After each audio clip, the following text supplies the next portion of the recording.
Hello everybody and welcome back to my vlog, and this week, as you can see, I'm somewhere else but home, and I'm doing another vlog which is a collaboration with the lovely Jane Lewis. And the reason I'm doing this is very clear. So one of my most successful vlogs has been on vaginal atrophy. It's actually called vaginal dryness, which Jane hates, and she'll tell us why just now, and she has every reason to. I was looking through it and looking through the work that Jane does, and I realised that actually it's missing so many things that I haven't put in, because as a doctor I approached it in a very medical way.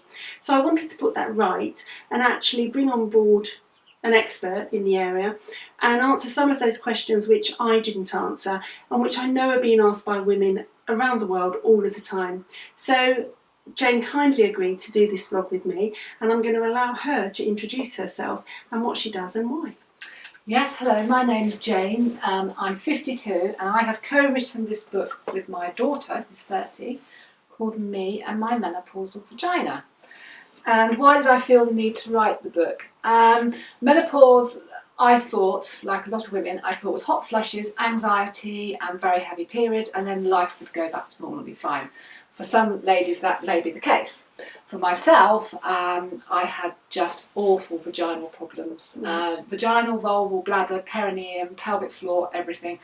And it's the one area that is so taboo and hush-hush about menopause.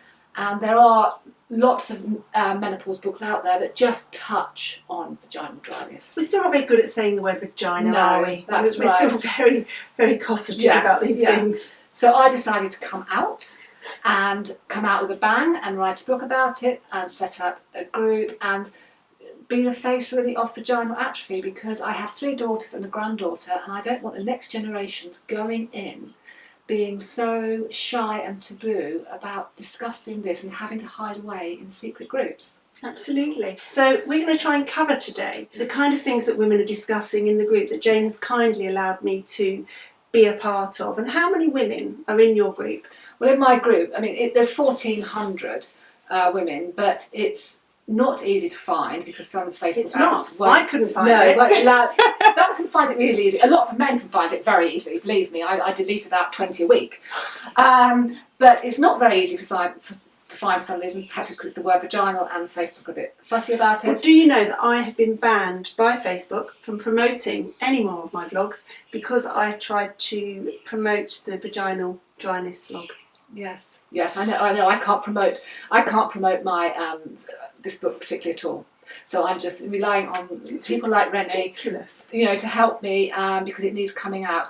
But if you look on like the Menopause Matters site owned by Dr. Curry, I think I can almost say without a doubt that the vaginal, it's called the Berlin Club, and the Vaginal Atrophy post, they are more than any. If you look at my vlog, 22,000 views. Yes. 22,000. Because it is just so silent, and it's a problem by all the products that are for sale on the shelves in the supermarkets. There's sections for all these, lotions and potions for the vaginal vulval area. Most shouldn't be, used there, but it is for burning, itching, and soreness. Yeah, it doesn't have all of the issue. There's a reason why all these products are there, because there is a problem. But it's hidden away again. Yes. And I think one of the things I touch on in my vlog is that some women don't want to go to the counter and ask where the products for vaginal issues are, because they find that embarrassing. But they're also not going to the GP, because I have seen from other posts by medics that roughly 50% of women are going to get vaginal dryness in some way, although they're not sure. They think it could be up to 80%. Plus, ultimately, if you think about it properly, 100% will get it in some form, because we're ageing everywhere else. We're just ageing. Whether you get symptoms or not is a different thing. But roughly only 7 to 10% go to their GP because they're too embarrassed. So when they do go to their GP, they're not necessarily getting the care they should, because the GPs aren't seeing enough, so they don't see it's a problem when it actually is. I agree. And I can honestly say that even though I have a speciality in women's health, and I'm super interested in the menopause obviously as well, I really don't see this as an issue very often. Yes. And if I do, it's not the issue that the women have come to see me about. That's right. They've come to see me about something else, and I say to them, do you think this could be? Yes. And so we get there via, covert means. That's right. So I think for me, this is a massive learning curve, and I'm really appreciative to you for doing it. But the one thing that surprised me when I joined the group actually is, and again I say this as a doctor, and if I'm saying it as a doctor with an interest in women's health, and you can bet your bottom dollar that many other doctors are too, I was surprised at the array of issues that these women are suffering from, and it's vast, Yes.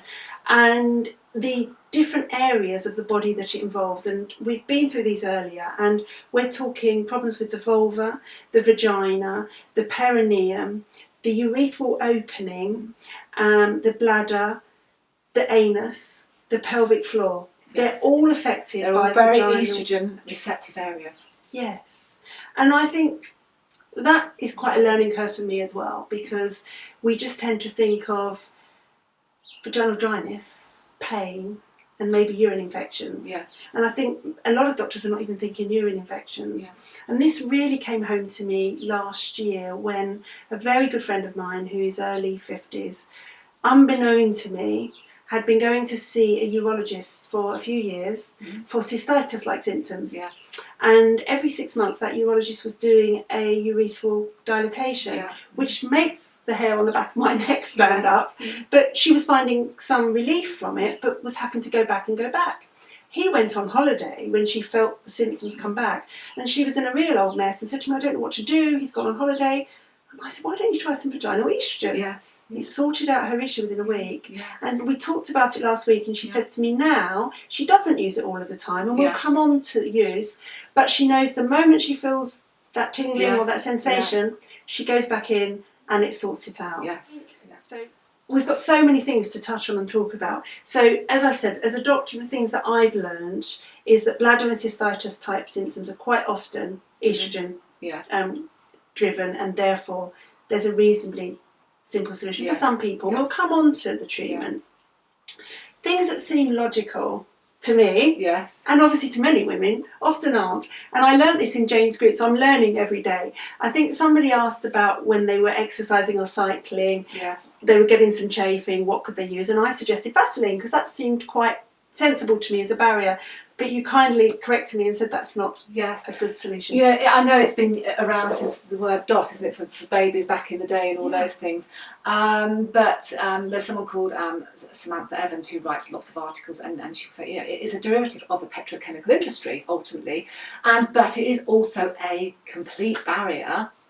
Which is not allowing the skin to breathe, and infection and bacteria can get underneath, and it is entrapped, and it is an irritant. And even my own vet says don't use it on animals.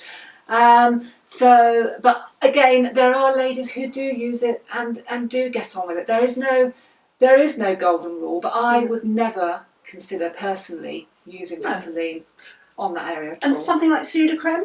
I wouldn't use that again. No, for the same reasons. Well, if you really look at the ingredients are key in these things. And Sudocrem, which I use for my babies at the moment, but it is actually drying. Right. It has a drying component. And once we get to the vaginal atrophy, a lot of us, our skin can become so irritated, and we can go from trying this product to that product to another product. The more products we keep trying, with the more ingredients in, the more potential hypersensitivity we are potentially going to cause. So, leading on from using different things and adding to it, I think probably the message that I try and get across to women all of the time, and I know this one you do agree with, is please don't put soap down there, because soap is evil. It's very drying. Even soap that says it's not drying and says it's perfect and kind, it isn't. But also all of the feminine washes, douches, pH balancers. No, just water. And if you feel that your back passage needs more of a clean, I still personally just use water. You're wiping out the good bacteria. Not all bacteria is bad. Not all fungus is bad. It's like a ecosystem. Yes. And there's a massive multi-million-pound industry out there for all of these feminine washes and feminine douches, and they do nothing but irritate. As tempting as it might be to believe what it says on the box. I've never personally used them all. So what I say to women, if they really do want to wash with something, I do say to them, use an emollient that's kind to the skin. as we would in eczema. Yes. We would say use an emollient to wash with. Yeah. Just put it on and wash it off. But in reality, you don't need it. The vagina is Yeah. a self-cleaning organ. Yeah. And it really is. Yes. And I think my other message that I get as a doctor is that often it's not picked up. No. As I said, it's not picked up. And you made the interesting point about care homes. Yes. The number of elderly women who can't really This is one of my biggest fears. It's probably one of the reasons why I really pushed to come out about it, because you imagine having dementia and being... One of the main reasons for going, from my understanding, is going into a care home is, for women, is dementia and double incontinence. And you imagine being double incontinent in nappies or pads 24/7. We know what's going to happen. The raw, sore, burning, constant UTIs, the constant merry-go-round of antibiotics, and and UTIs can make dementia worse, or they can... Of course. Yes. When I've worked in A&E, which obviously I have, if you get an elderly woman in who's confused or hallucinating, she's got a UTI until proven otherwise, because that's what it does. Yeah. And we must remember that UTIs kill. I was telling Jane that a very good friend of mine went into hospital recently, age 75, which is no age in this day and age, with a UTI, and she died. Yes. So it happens. Yes. These are serious issues. It's not just a UTI. No. We've got to really it's amazing that all this menopause talk is coming out, and it's great, and but we've got to really start talking about the pelvic, vagina, vulval, bladder area. We do, and I feel quite passionately about that. So there are so many things we've already outlined that are involved in all of this, and it seems to me, especially from your group, that every woman, just as in menopause, and probably with most medications and treatments in life, is an individual, needs to be treated like an individual, and needs a completely different package of treatments that will work for her. Yes. And quite often it's trial and error to get there. Absolutely. And my dose of local estrogen might be more than the lady next door to me, or mine might be fine for 6 months, and it might change. There is no... Our DNA is all different. Our vaginas are all different. We all react to drugs differently. Our skin is all very different. And as we get older, our skin in general, personally, I've never had hay fever as menopause hit, and I just itch more in general. It's the whole lack of estrogen does so much. It really does. Yes. And I think that's the key, that we have estrogen receptors all over our body, even in our eyes. Yes, dry eyes. Yeah, and so when your estrogen goes, they start to react. Yes. Yes. So, okay, so if you had, and this is a really tricky question, and you might say to me, I can't answer that question. If you had a top package that you would start with for a woman, so she comes to you, she's never had any treatment, but she's having terrible problems, what would you say? Well, I'd start off with the least, and that would be local estrogen. Personally, as much as you need it, if it's daily, and then we'll talk about the daily, then absolutely, internally there's Vagifem, there's the ring, but some women also need it externally, and then very good quality products with the least ingredients in. Less is more.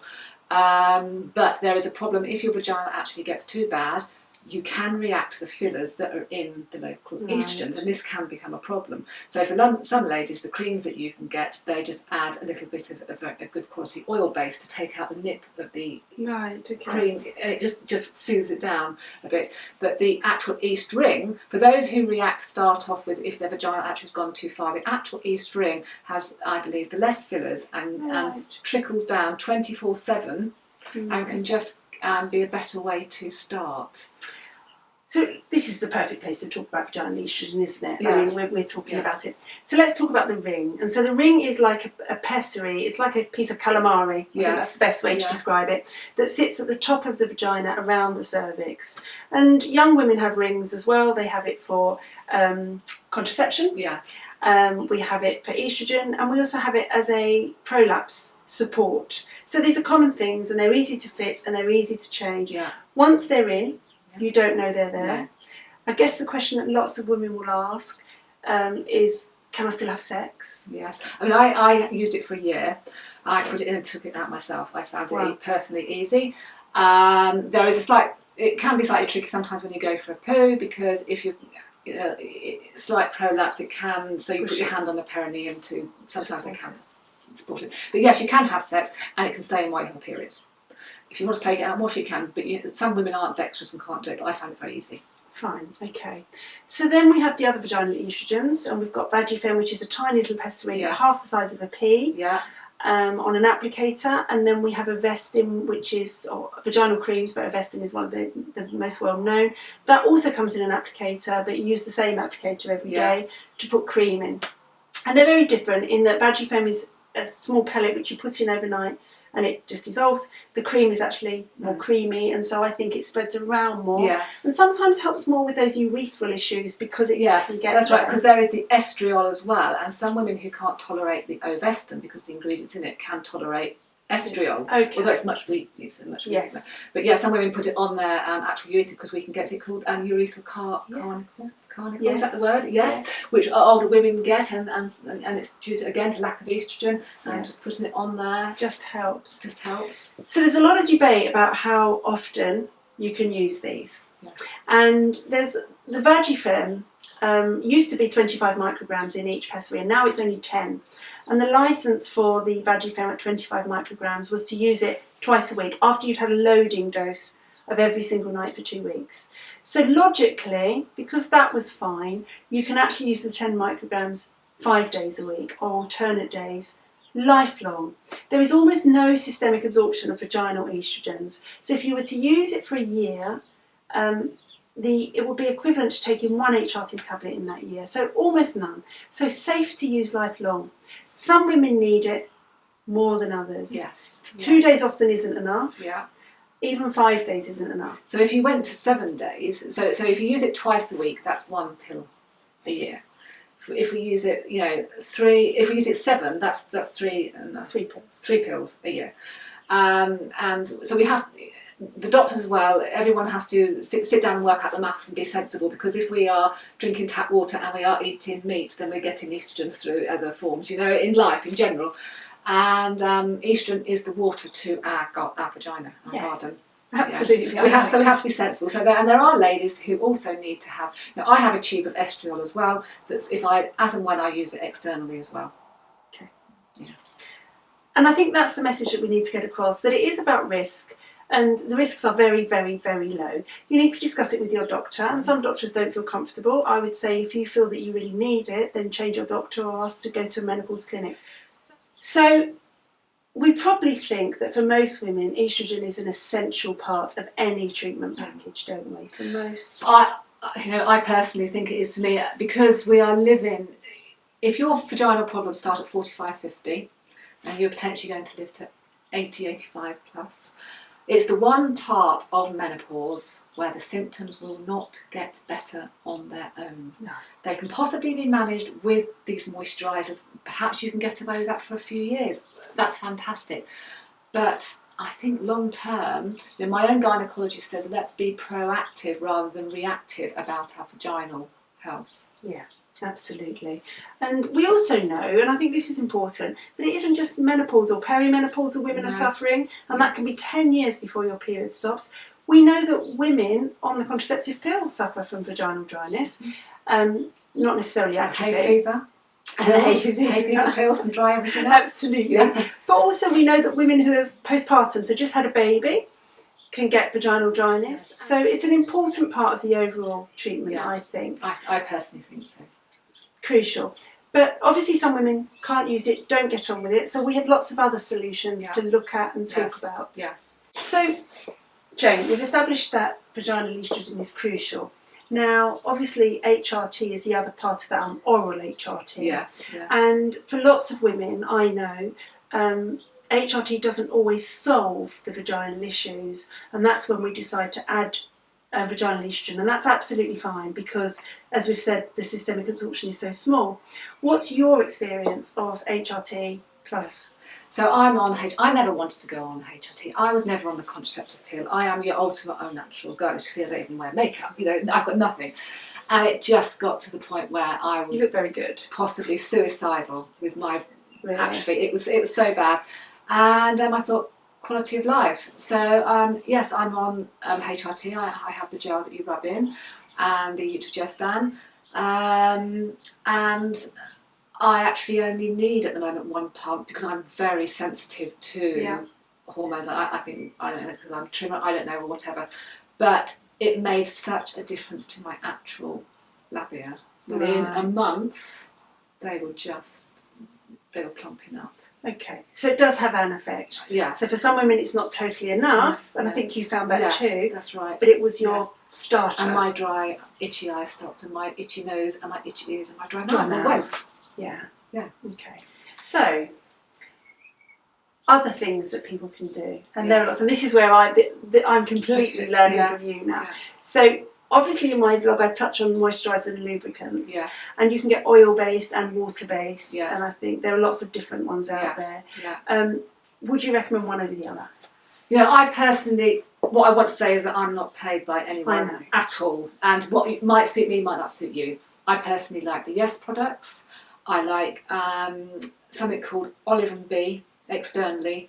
And I do also use something called Silk, which is very handy for when I have my Vagifem. I pop it in the pot. It makes insertion really easy, because some of us find insertion really uncomfortable. Makes sense. Yes. So, but you know, there are many I would not use, and I will never say what. But you just have to research the ingredients. Is there anywhere that people can go to research the ingredients?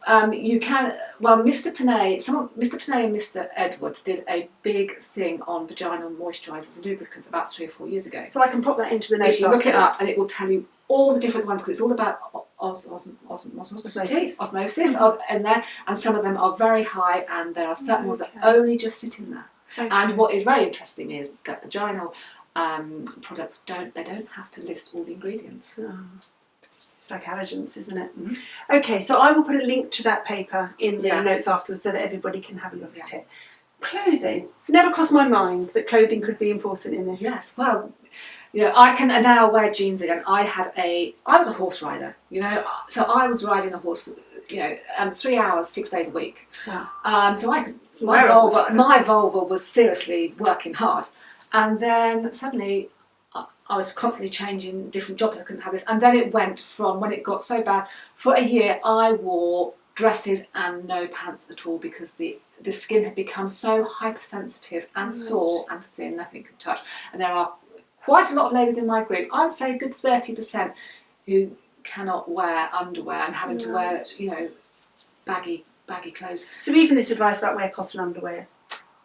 I couldn't at the time, but I do now. Yes, I do now wear M&S big bloomers, nothing, you know, fancy at all. Cotton, pure cotton everywhere.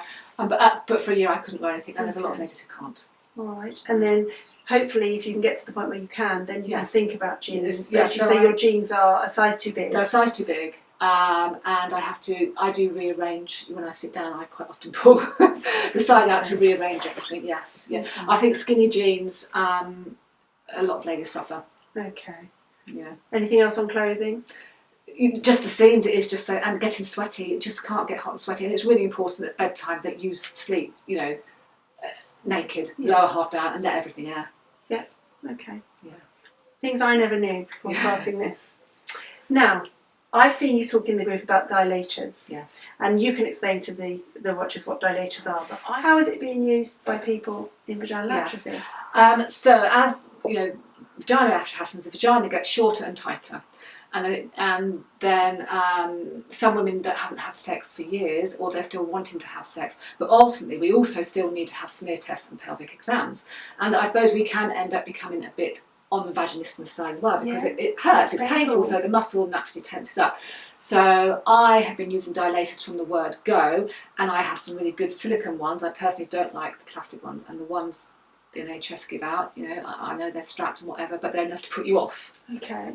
So is there a particular brand? Yeah, I use a brand by Inspire silicone dilators, because they're more this shape. I saw your photo that you put up. But also what is very handy, the small one, you can use it as the extension of your finger. So if you have one of the old episiotomy scars that are hurting, which happens to a lot of us women, you can get in there with estrogen cream and massage it if you can't face touching it. Okay. But the point of the dilators is, you know, you very quietly, on your own, it's a way of keeping the runway open for smear tests and everything else. Otherwise those smear tests can become extremely painful. And I believe you have said yourself that smear tests over a certain age, Yes. I think we should do an audit in all GP practices to see what women over the age of 40, 45 stop turning up for their smear test. And we should phone them and we should ask them why. And when they say it's because it's painful, we should prescribe them some vaginal estrogen for a month and then do the smear. Yes, because there's a lady in my group that hadn't commented. She'd just been watching for a few weeks, and she decided to get herself a local estrogen and dilators. And her husband had been away for quite a while. I saw that post. Because because the dilators do have a lot of laters, but they are also scared of doing it, so just do it quietly on your own. Yeah, and you know, there is this argument that continually having sex actually helps, and it does, of course it does, because as you say, it keeps the runway open. Yes, but if you can't do that because it's too painful, then this is a kinder solution, because these are small to start with and you can work your way back up. Yes, and my biggest hate is use it or lose it, that I've heard at conferences by some very top medics. If they had, my perineum was almost splitting open, my old episiotomies were on the verge of splitting. You would not say that to a man's penis that was splitting open, sore and bleeding. You'd sort it out quickly. Sort it out, yes. Yeah, because as with so many things. Yeah. So I guess it brings us nicely onto that question. If a woman finds herself suffering with vaginal atrophy and symptoms around perimenopause or menopause, is sex over? Is she never going to have sex again? You know, there's some women who choose not to have sex again. That's a choice. That's a choice. That's absolutely fine. But for many of us, we still want to remain intimate. I couldn't have sex, barely, penetrative sex, for a good year. And my husband, I've been with my husband for nearly 38 years. He was under no way would he want to have sex with me and hurt me. No. Anyway, end of. He said I couldn't imagine it, and he is my rock. But you can still be intimate without having penetrative sex, and I don't need to explain how to do that. But even just simply, you've got to keep the conversation open, and you've got to tell, because some women don't tell their partners about the problem. Really important. We've got to start talking about it, because they then think you don't love them or like them anymore. They then stop talking to you, and it becomes this whole big vicious circle. Yeah. So, you've got to talk. So you've got to say, look, this is painful for me at the moment because it's nothing to do with you. Yes. You're not hurting me per se. This is hurting me. Yes, yeah. And when it does hurt, it is so, it can be so, it's just so painful. And I personally, I would not have intercourse to be in pain. Some women are in pain for the next 2 weeks. Yeah. And some women grin and bear it. Yes. Which is also...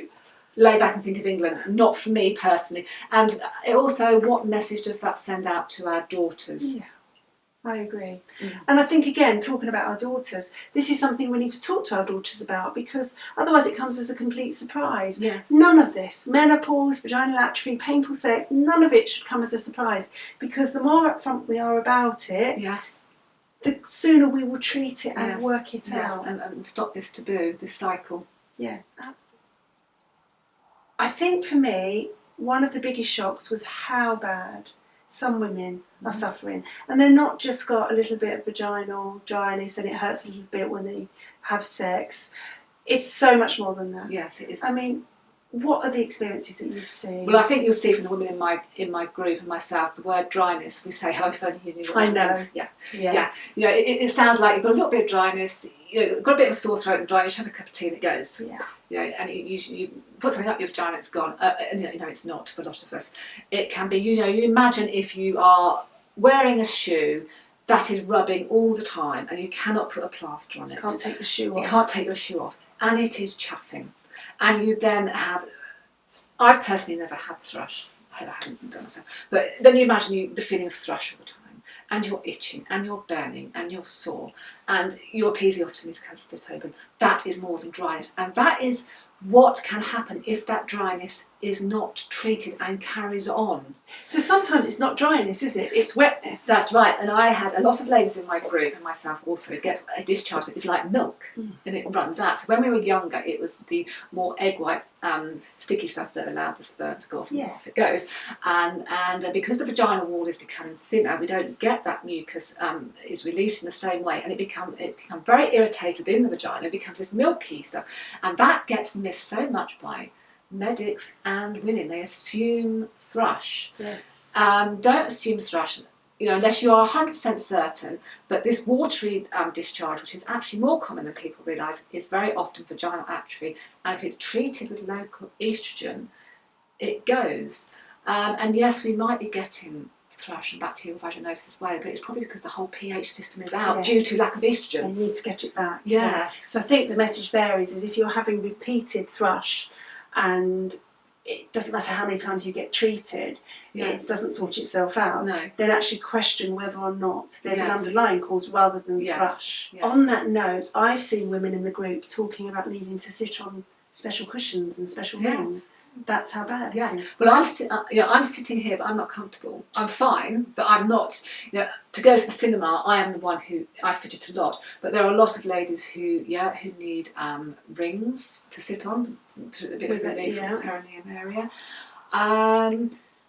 This problem really does need more discussing. And there's a certain advert on TV that says "my bothersome vagina." Believe me, that it is more than a bothersome vagina, because the clitoris alone has 8,000 nerves. A penis has about 4,000.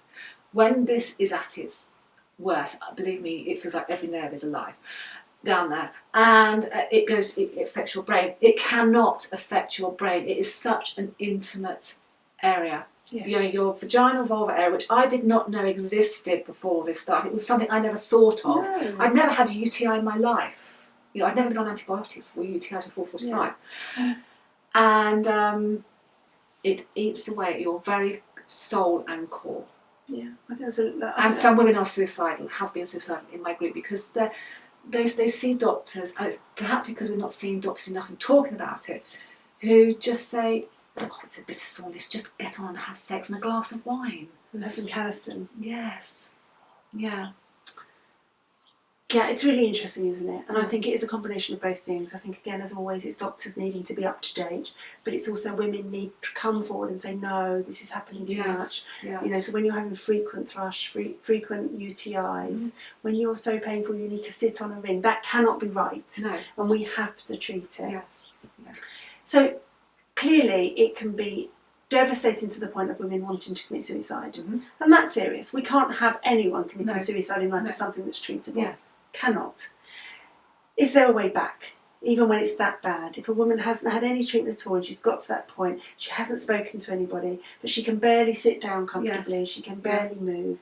Is there a way back? Well, I was that woman. I was given amitriptyline as a start off because which then dried up the vagina even more. It didn't make me sleep. Of course, it makes your mouth dry. That's right. But the pills had to be taken to work with my husband because I was suicidal. My daughter had to come home from work one day and get me an appointment at a private doctor in London who came from his holiday because she thought I was going to top myself. I mean, that's incredible, Jane. Yes. So I had to bring myself up from the bottom, which is why I then wrote a piece 3 years ago in for Dr. Currier, for a magazine piece, and that's when I first so-called came out, and that was 3 years ago, and I just thought this has to change, because I'm not a public person, I'm quite a quiet person.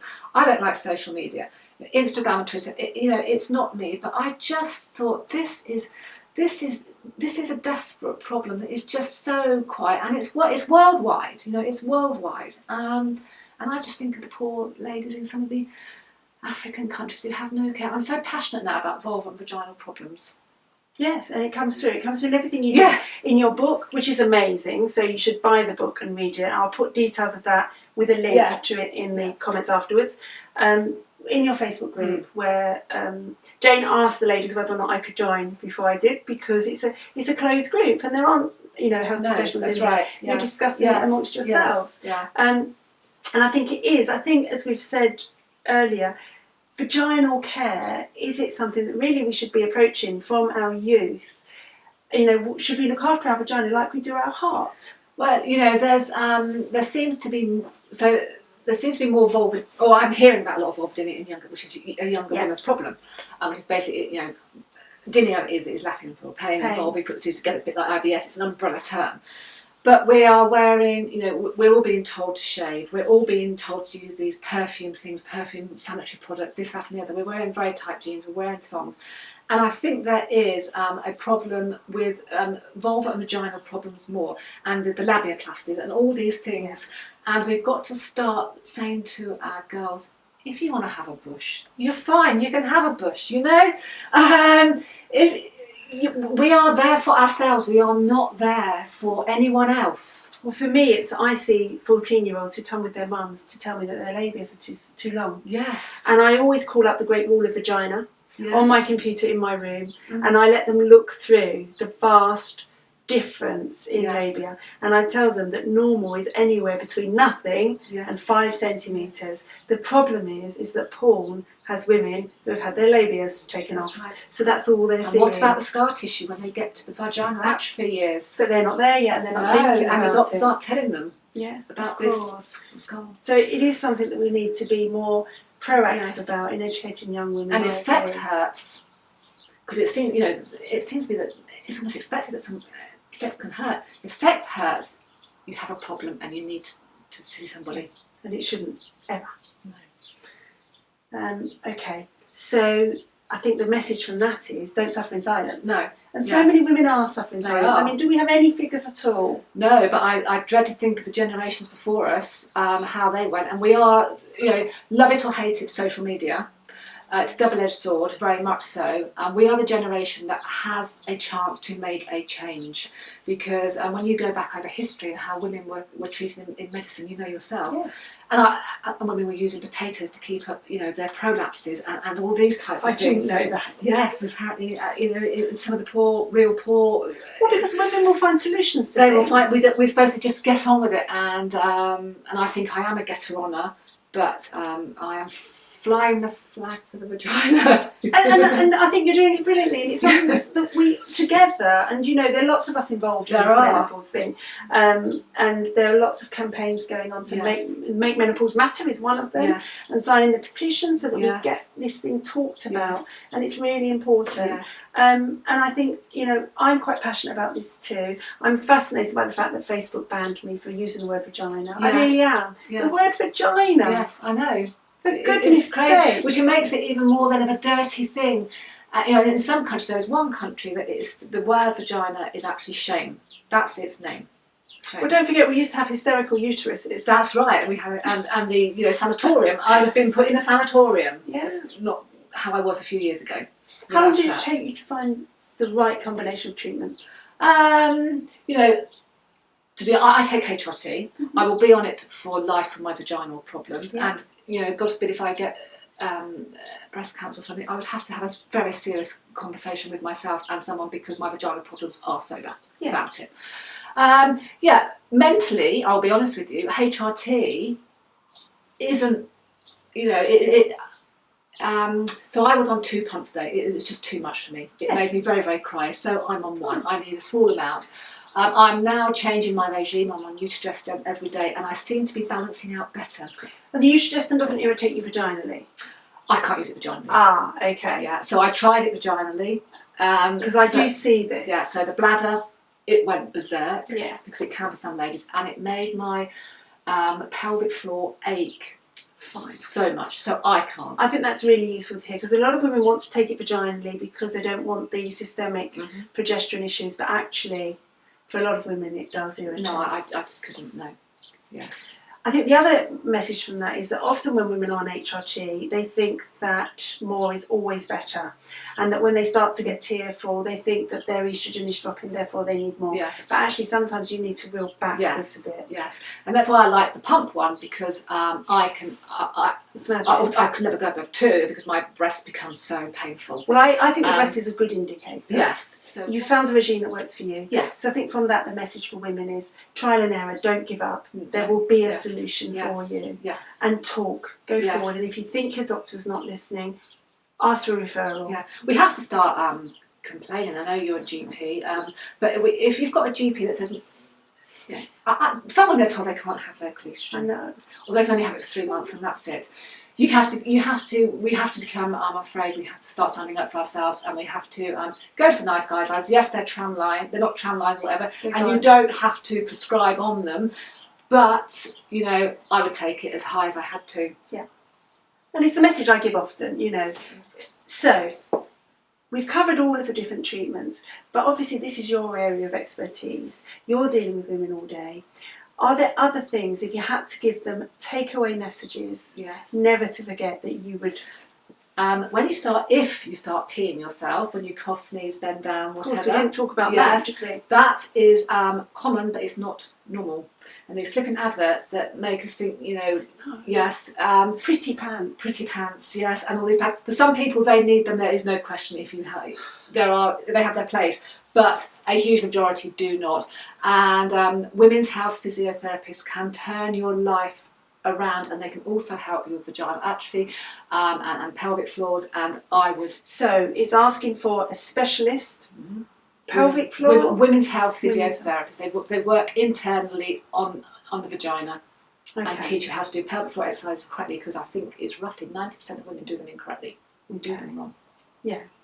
So it's bladder issues, cystitis, any vaginal atrophy issues. Yeah, pelvic pain, painful sex, vulvodynia, vaginismus, a lot. Everything. Okay, that's one great tip. Yeah. Anything else? Leaflets. I know you haven't. Yes, leaflets. So the leaflets. Yeah, you tell them because you're the doctor. Okay, so Jane and I agree on this. So the leaflets that you find inside any medication have been done from the very first licensing that the company applied for. In the case of, for example, Vagifem and HRT, all HRT, Ovestin, Estriol, the leaflets are so out of date. They're based on old studies, and they say things in there, for example, in the vaginal estrogen, that you mustn't take it if you have migraines, it could give you a deep vein thrombosis, it can give you breast cancer. None of these things are proven anymore. It's completely out of date, and they do not apply. But unfortunately, women are reading these leaflets and then not using the products, and that's a crying shame. Yes. I think you would say to people, don't read the leaflet. I don't read the... No. If you, do you read most of the other drugs leaflets? We just go into the doctor. But it's got this whole thing of breast cancer. The whole thing of breast cancer, which is honestly a horrendous thing to have. But the benefits have to be discussed also. And also with the local estrogen, I do worry that some ladies take their very first one and then report all the symptoms that are on the leaflet. So we do the see amount this. is so tiny, isn't it? I mean, one Vagifem. Yeah. So the mind is a really powerful thing, and it really is, and that's why homeopathy works, because there's nothing in it, and it works because the mind is a powerful thing. And we see this not just with these products, with lots of drugs, that a patient will read the leaflet and then feel that they're having those symptoms, and that doesn't mean they're not real to that person, but sometimes I think it's good to just sit back and say, okay, let's persevere for a little bit and see what happens, because it will probably settle, and it probably will settle once you start feeling the benefits of it. Yes, I mean, we are so fearful of it, and also this is very much your area. I've got quite a few ladies with who've had estrogen receptive breast cancer who are suffering very badly with their vaginal problems. So I would say that in estrogen receptive breast cancer, it is safe in the main to have vaginal estrogen. I think the risk is, well, we know the risk is absolutely minimal because the absorption is so low. And if you consider if you were Jane and you were suicidal because of what was happening to you through vaginal atrophy, where's the quality of life? It's got to be a decision where you weigh up quality of life versus minimal risk. There's a lot of debate about whether or not estrogen positive cancers are actually even triggered or driven by estrogen. And we know that it's actually the progesterone that brings the breast cancer risk. So that's for another vlog, and that's a whole new debate. But I would say in terms of vaginal estrogen, if you're really, really suffering, weigh it up. The risk is tiny and it's probably safe. Yes. Yeah. And then the last thing I've had is laser treatment. Laser treatment. Yes. Now this is really interesting. I went to a women's update with the British Menopause Society recently at King's College, and they're doing some interesting trials at King's College between CO2 laser, vaginal treatment, and YAG laser. And at the moment the CO2 laser, I'll put these figures in the treatment afterwards, and I'll put them in your group as well. It looks like you're getting improvements with dyspareunia, vaginal dryness and comfort by about 50 to 65%, which is massive. Yes, it is, yeah. It's absolutely massive. Yeah. I mean, I've had it done myself. And the last one I had was 18 months ago. Now, this is expensive, yes, but might be worth it. But the encouraging thing is that they are trialling this in the NHS now. So I think certainly ask about it. You could always ask your doctor to do an application for funding, because we can always do that kind of thing. It's a pain. Can you for that as well? I don't know, but Right, we can okay. try. Right, We can certainly yes, try. It's a right. pain in the bum for the doctor, I can tell you that. Yes. It's a really big form, but that's an option. And I think also there are some trials going on. So I'll put some details of that. Certainly they're doing them at King's College London, because you might be able to contact them about that. But it's exciting, and I think it's something that will come on stream in the future. Well, hopefully, and it will cost the NHS less money in the long run. Absolutely. Yeah. And my biggest take from this is, ladies, is get a mirror out, look at your vulva, touch it, feel it. We check our breasts, check your vulva monthly, because although very rare, we can get vulva cancer, and a condition called lichen sclerosis is being missed. Yeah. And we need to become vulva aware. I mean, you check your breasts, and we tell you to. So I think Jane's absolutely right. Check your vulva too. I mean, it was grim when I looked at mine, but it was a shock. Yeah, well, when you get to this age, they're not pretty, but we can make them prettier. Yes. But pretty isn't the important thing. The important thing is comfort, and having them function in the way that a vagina and a vulva should function. Yes. Because they do a job, and they need to continue to do that job for another 30 years, because we're living to 84. Yes. So that's the message. Yes. Anything else? No, that's it. I'm very privileged that you offered to do this with me. No, yes. Likewise. I'm learning so much in the group. Yeah. So guys, that's it for this week. I will put all of these details in the comments afterwards, as always. You can ask me questions, as always. Just post them, and if I don't know the answer, I'll ask Jane and come back to you, because I always answer them. I'll put a link to Jane's book, which is excellent. It really is, and it would give you all of this information in much more detail, and that's absolutely crucial. It's what you need. Look after your vagina. You've got it for life. That's my message. Thank you very much, Panay. Pleasure.